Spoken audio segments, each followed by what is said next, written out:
Tool flexed his forearms against the viewing platform's railing, watching the pathetic spectacle unfold below. The Galactic Combat Arena on Nexus Prime had seen better days, but tonight? Tonight was going to be absolutely hilarious. Ladies, gentlemen, and assorted sentient beings. The announcer's voice boomed across 17 different translation frequencies.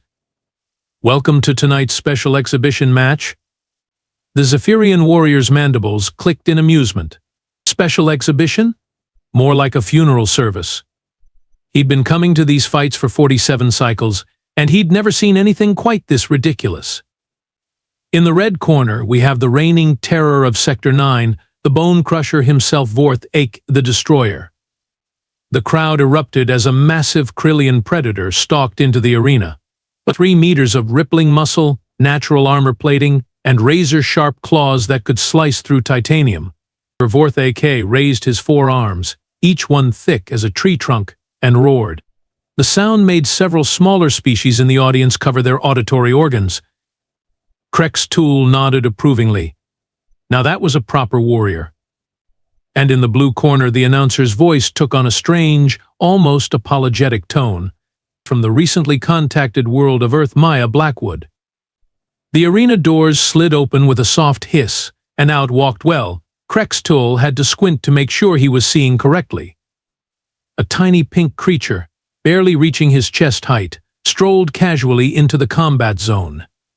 She had long dark hair tied back in some primitive fashion, and wore simple black clothing that looked like it might tear if she moved too quickly.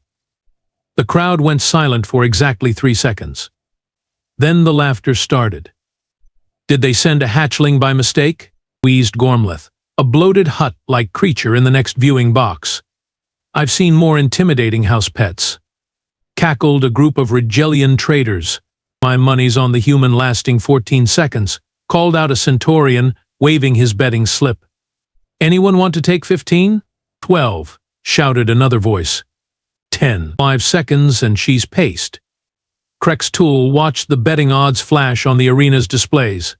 10,000 to 1 against the human. The poor little thing was going to be decorating the arena walls in approximately 30 seconds, and everyone knew it. The human Maya stood perfectly still in the center of the arena, completely unbothered by the roaring laughter surrounding her. She was examining her fingernails with the casual interest of someone waiting for public transport. How wonderfully naive these Earth creatures were. Tool had read the preliminary reports on humanity when they'd first made contact.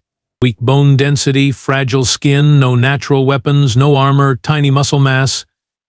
They were basically walking meat sacks held together by wishful thinking and primitive stubbornness. This is going to be over before it starts, Tool muttered to himself, settling back to watch the carnage. The human looked up at Vorth, who was now flexing and posturing for the crowd's benefit, and she smiled. That should have been his first warning. Vorth clearly believed this was his moment to shine. The massive Krillian began his usual pre-fight routine, which honestly was more theater than necessary intimidation. He extended his primary claws with a metallic CC that echoed through the arena, each one gleaming under the harsh combat lights. Behold. Vorth's voice rumbled like grinding stone. The apex predator of Krill 7, heir to 10,000 years of evolutionary perfection. The crowd ate it up, cheering and howling their approval. Tool had to admit, the big lizard knew how to work an audience. Vorth began stalking in a wide circle around Maya, his movements fluid and predatory. Each step was calculated to show off his natural advantages, the way his muscles rippled beneath armored hide, how his head could rotate nearly 300 degrees to track prey, the casual display of strength as he gouged furrows in the arena floor with his back claws. Look at this tiny morsel. Vorth gestured dramatically with one massive arm. This is what passes for a warrior on Earth? More laughter from the stands. Someone threw what looked like a snack wrapper that bounced harmlessly off Maya's shoulder. She didn't even flinch. Instead, she shifted into the strangest combat stance Tool had ever witnessed. Her feet were positioned at odd angles, knees slightly bent, hands raised but not in any defensive posture he recognized. One hand was higher than the other, fingers loosely curled. Her weight seemed to be distributed in a way that made no tactical sense whatsoever. "What in the seven hells is she doing?" muttered Zarian, a military strategist from the Aldebaran Corps, leaning forward in his seat. "Looks like she's about to ask someone to dance," snorted Blorvak, a Centaurian mercenary. The crowd's laughter doubled in volume. Even the arena's janitor droids seemed to pause in their maintenance routines to observe the spectacle. Vorthake noticed the stance too, and stopped his prowling. His serpentine head tilted, studying Maya with the kind of bemused curiosity one might show a three-legged dancing animal. Are you serious right now?" Vorthake's voice carried genuine confusion. "What is that supposed to be? Some kind of primitive Earth ritual?" Maya rolled her shoulders once, a casual motion that somehow made her look even more relaxed. She was still examining her opponent with the same calm interest she'd shown her fingernails earlier. "You know what?" Vorthake straightened up to his full intimidating height, towering over the tiny human. "This is almost sad. I've fought Rigelian berserkers, Andromedan shock troopers, even a rabid Tau Sechan battle bear. But this?" He gestured dismissively at Maya, who remained perfectly still in her bizarre stance. "This is just pathetic. Your species must be even weaker than our intelligence reports suggested. Look at you. No claws, no natural armor, no fangs worth mentioning. Your bones are probably hollow like some kind of decorative bird. I bet I could break you in half with one hand tied behind Maya's weight shifted almost imperceptibly forward. North AK was still laughing when she moved. What happened next defied every law of physics Krextool thought he understood. The tiny human didn't run. She didn't leap. She didn't even seem to accelerate in any conventional sense. One moment she was standing there in that ridiculous stance, and the next moment she was simply there, right in front of Vorth AK, as if she'd been teleported by some advanced technology. But it wasn't technology. It was pure, terrifying biology in motion. Maya's entire body became a weapon. Her legs drove upward like coiled springs releasing their energy all at once. Her torso twisted with mechanical precision, adding rotational force that Krextool's trained warrior instincts recognized as devastatingly efficient. Her shoulder, arm, and fist aligned in perfect geometric harmony, creating a kinetic chain that focused all of her body's power into one small, devastating point. The sound came first, a sharp crack that echoed through the arena like a gunshot. Then came the wet crunch of bone giving way under impossible pressure. Vorthake's massive head snapped backward with such violence that Krextool actually heard vertebrae popping.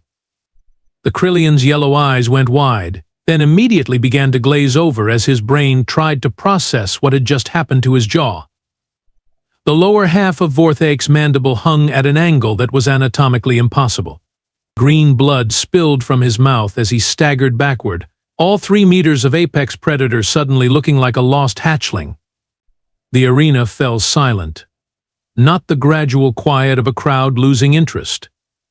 This was the absolute, crushing silence of several thousand beings simultaneously realizing they had made a catastrophic error in judgment.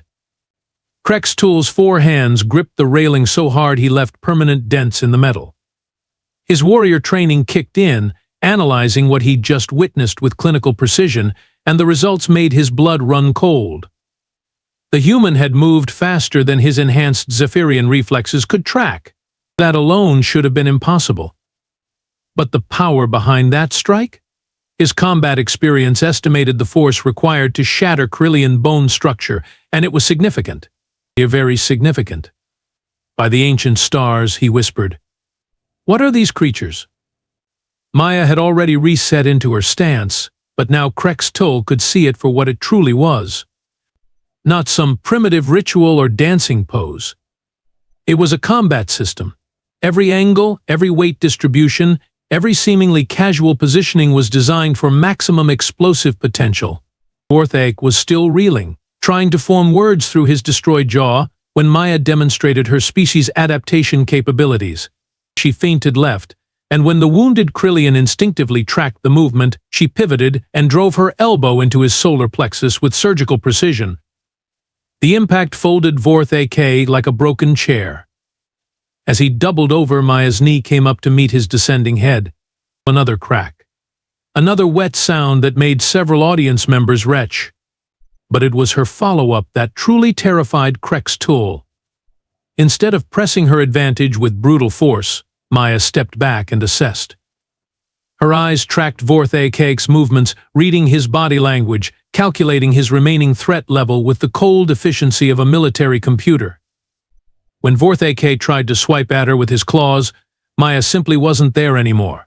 She'd moved just enough to avoid the attack while staying close enough to counter-strike. Her fist found the nerve cluster at the base of his neck, and Vorth AK dropped like a stone. The 3-meter apex predator lay unconscious on the arena floor. The human stood over him, not even breathing hard. Krex Tool realized with growing horror that Maya hadn't been trying to win a fight. She'd been conducting a clinical demonstration of superior combat efficiency, and she'd been holding back. The memory hit Krex Tool like a plasma bolt to the brain. 3 weeks ago, sitting in his quarters aboard the military transport, scrolling through the preliminary xenobiology reports on humanity. He'd been bored, looking for entertainment, and had stumbled across their combat history files. At the time, he'd laughed.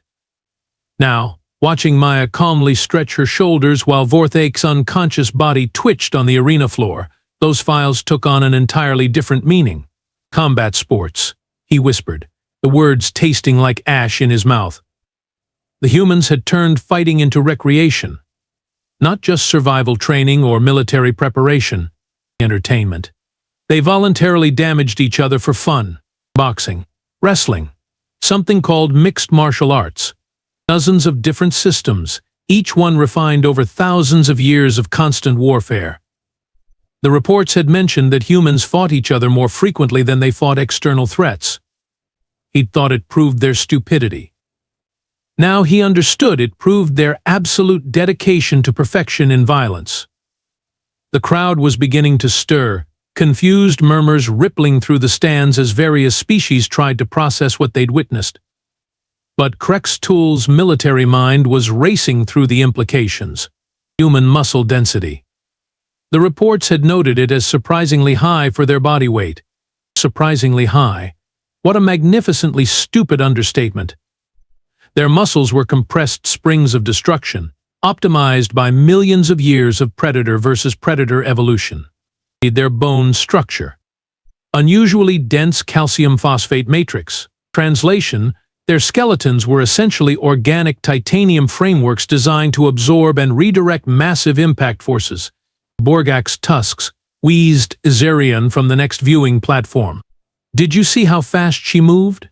"Impossible," muttered Blorvak. His earlier confidence completely evaporated. "Our combat computers can't even track movement that quick."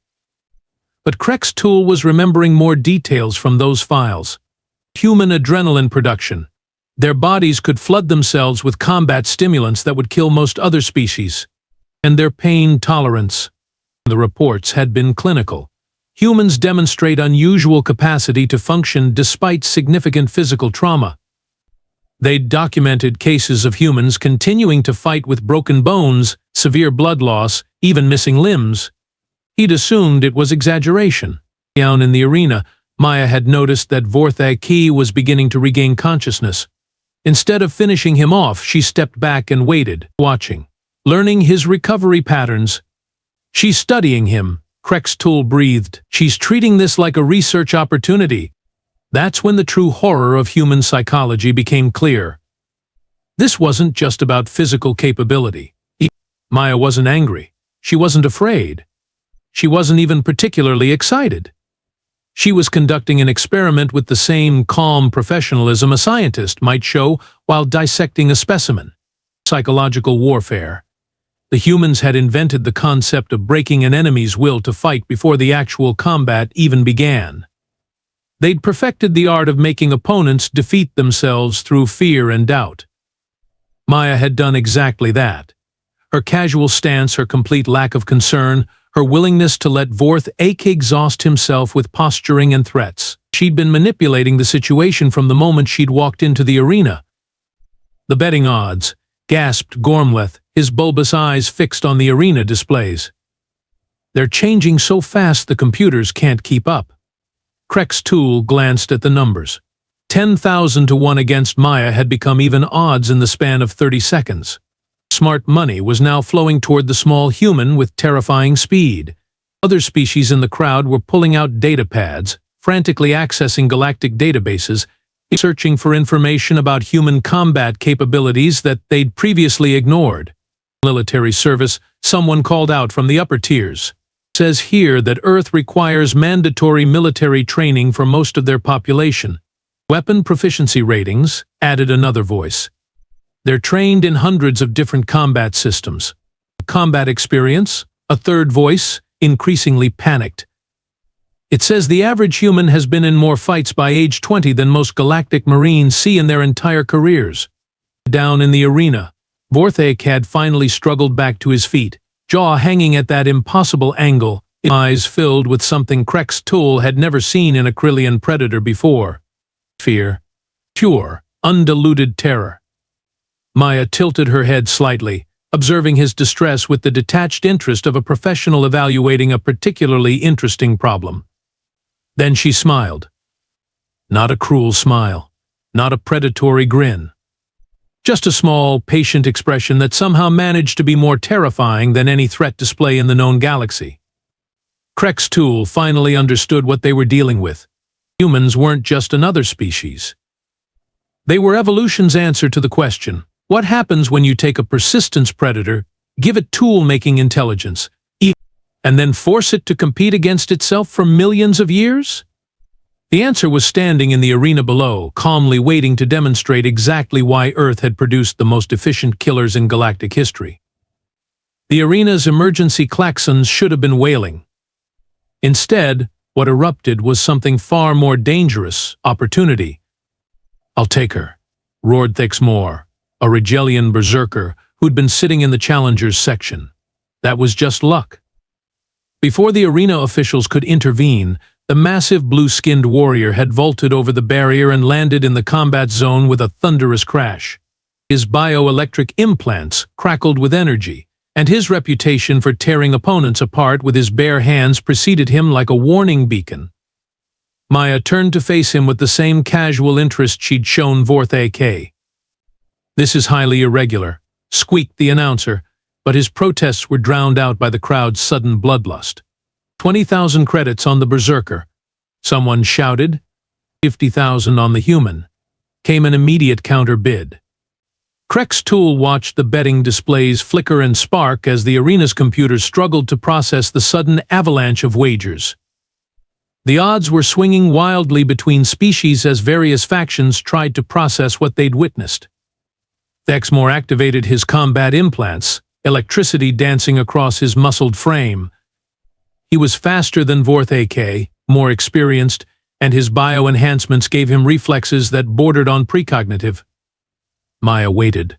When Thixmore charged, she moved sideways. Not backward, not forward, sideways.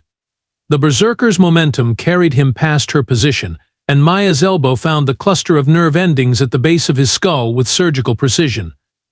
Thixmore dropped like a stone. Total combat time, 4 seconds. "What in the name of the void?" gasped Zirian. But Maya wasn't finished demonstrating human advantages. As Thixmore hit the ground, she immediately spun to face the arena barriers where she'd somehow detected another challenger approaching. "Speed," breathed Krex Tool, finally understanding. She's not just fast in short bursts. She's processing multiple threats simultaneously. Korthala, a Centaurian assassin known for her stealth kills, had been creeping along the arena's edge. Maya pointed directly at her hiding spot without even looking in that direction. "Your move," Maya called out, her voice carrying clearly across the arena. The crowd went silent. Korthala was invisible to most species' visual spectrums, but Maya had tracked her through what? Sound? Smell? Some combination of senses that other species couldn't even comprehend? The assassin dropped her stealth field and attacked with poisoned blade whips, moving in the fluid, hypnotic patterns that had killed dozens of opponents. Maya caught both whips with her bare hands. The poison should have killed her instantly through skin contact. Instead, she yanked hard, sending Korthala flying across the arena to crash into the barrier wall with a sickening thud. Toxin resistance, someone whispered from the crowd. More challengers were lining up now, but the mood had shifted completely. What had started as cruel entertainment was becoming something else entirely. Fear was spreading through the stands like a virus. "I want to fight her," growled Bex Thor, a Andromedan shock trooper whose species was renowned for their endurance.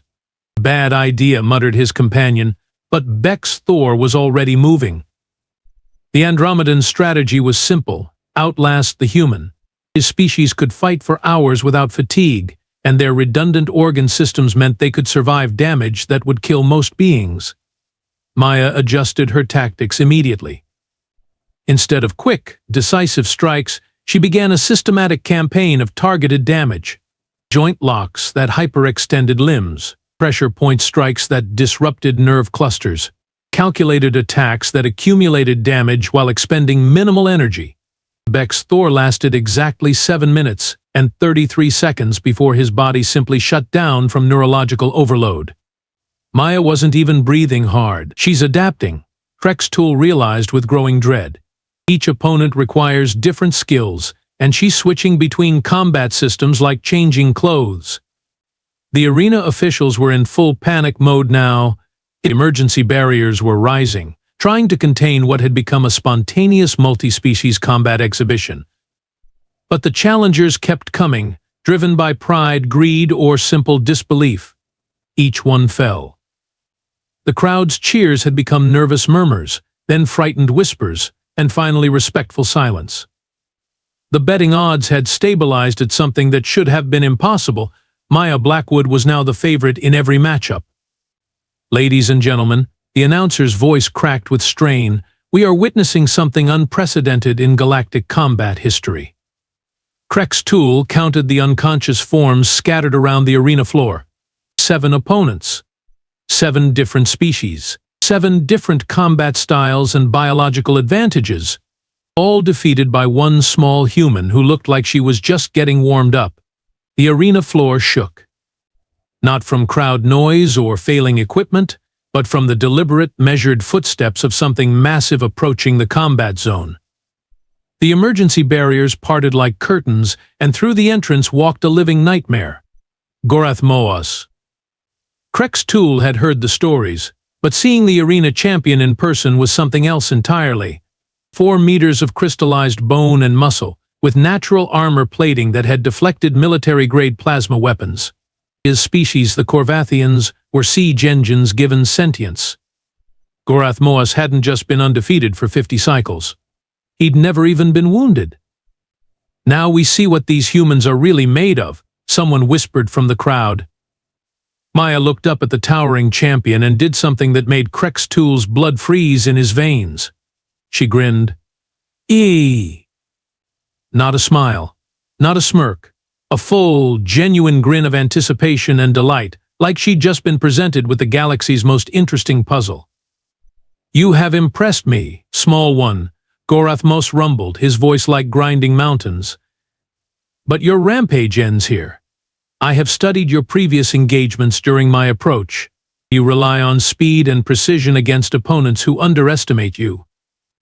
Maya began walking in a slow circle around the champion, her eyes tracking every detail of his massive frame.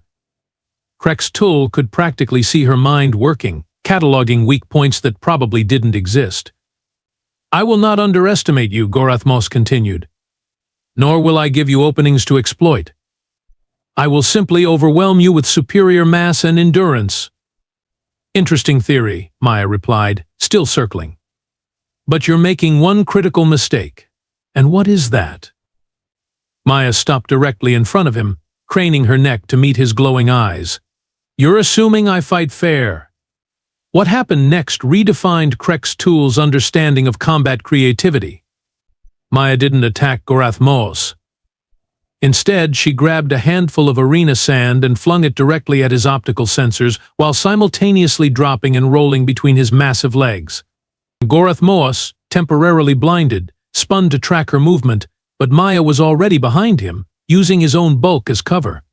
When he turned to face her, she wasn't there. She was climbing up his back like he was a mobile fortress. Impossible. Gorath Moas roared, reaching backward with arms that couldn't quite bend far enough to reach her. Stand and fight with honor. Honor doesn't keep you alive, Maya called back, finding handholds in his armor plating that shouldn't have existed.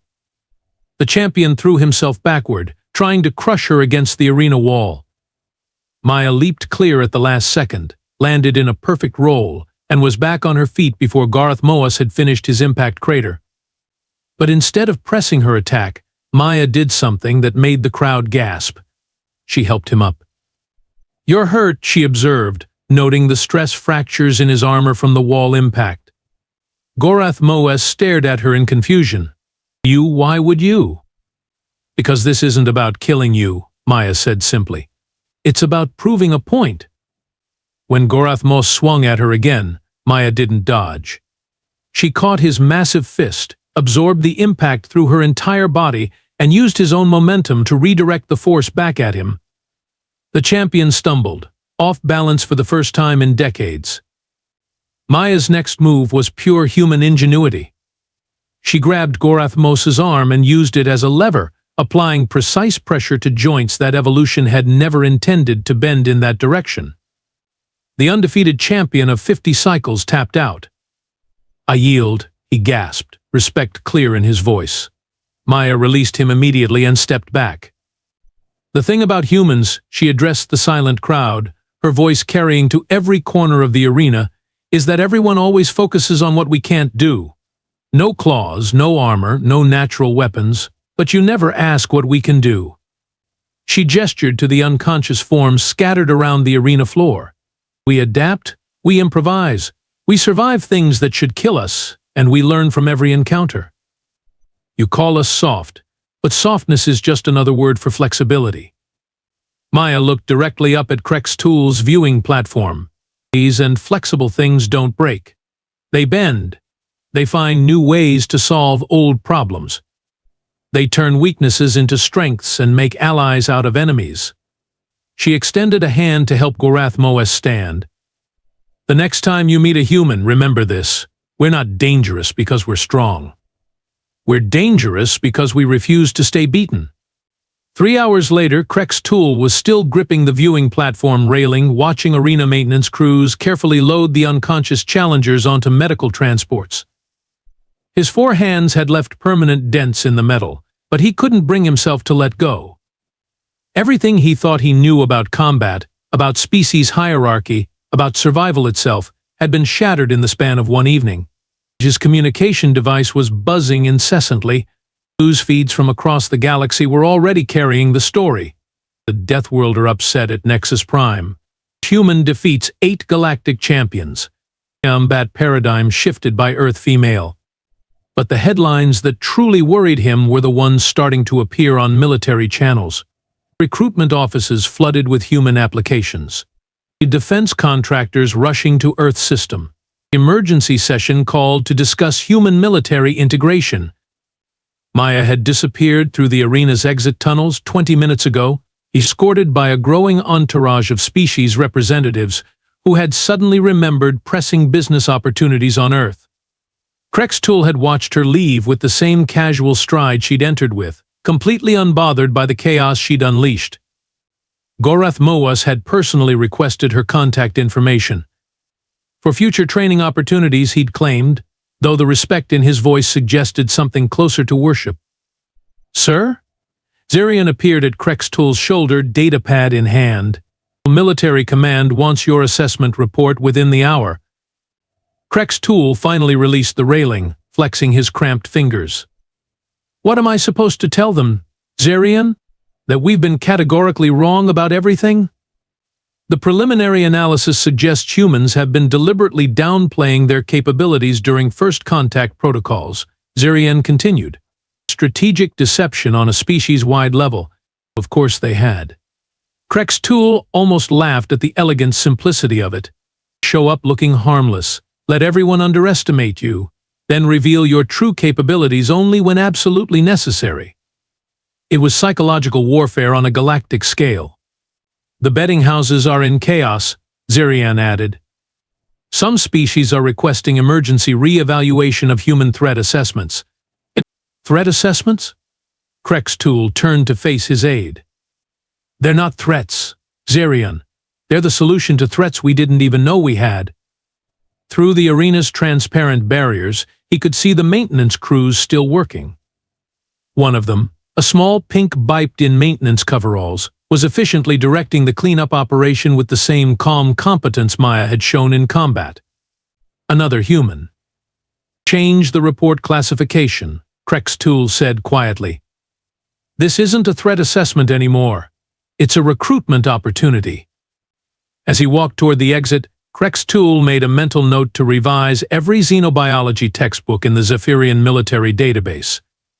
The section on humans would need a complete rewrite, starting with the warning, appearance can be deceiving.